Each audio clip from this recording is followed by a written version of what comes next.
We all use the word tired probably every single day. And it seems so simple, right? Well, what if I told you that inside that one little word, there's a hidden story? A story about clarity, communication, and, believe it or not, connecting with the entire world. Let's dive in. So let's just start with this. Pause for a second and really think about it. If you had to explain the word tired to someone, what would you say? It's actually harder than it sounds, isn't it? We all know what it feels like, but trying to put that feeling into just the right words, that's tricky. Okay, now look at this definition. If you feel tired, you have no energy, and you need a rest.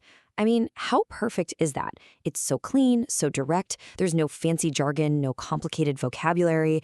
It's just beautifully simple, and it gets the feeling across perfectly.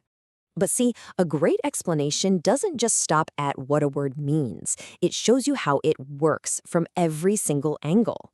Think of this simple definition as the front door. We're about to step inside and see the whole house.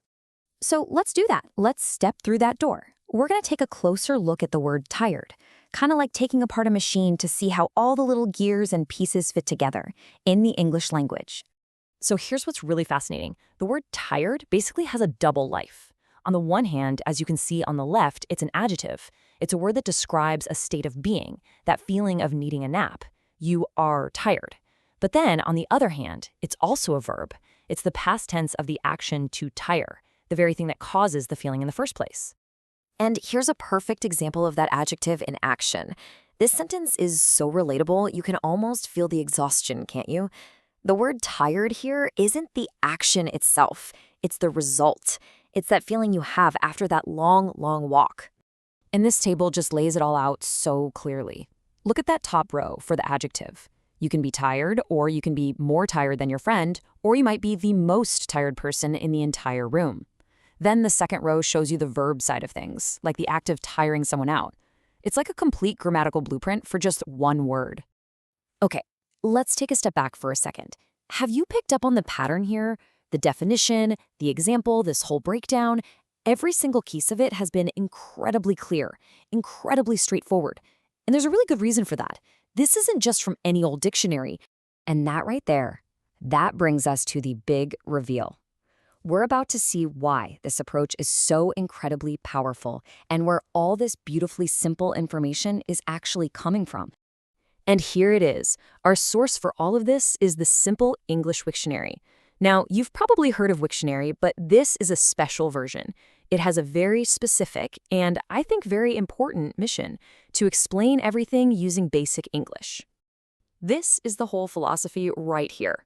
The goal is to use common words, create short, clear sentences to just explain ideas as plainly as possible so that information is easier for everyone to understand.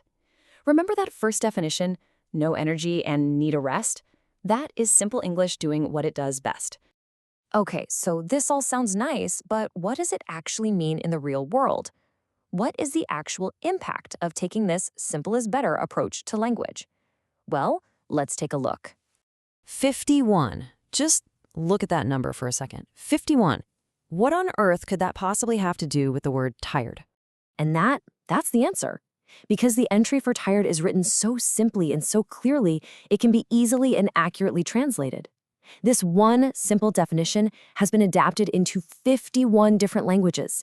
It's spreading knowledge all across the globe. That is the unbelievable power of clarity. So after this whole journey, after digging deep into this one little word, what's the big idea? What's the thing we should really walk away with?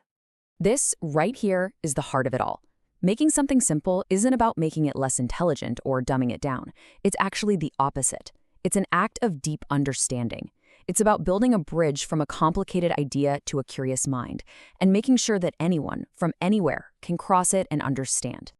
So I'll just leave you with this to think about, whether it's in science or technology, or maybe even just in your own job. What's one complex idea out there that you really, really wish someone would build a simple bridge to for you?